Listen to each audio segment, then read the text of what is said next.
అరుదుగా ఉండే బంధం వీరిది.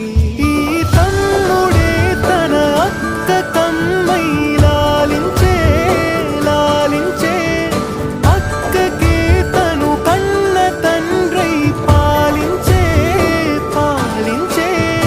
కాలమాగి చూసిన అనుబంధమే ఇదిలే, వయసు మీరిన పాసమే ఒక కావ్యమై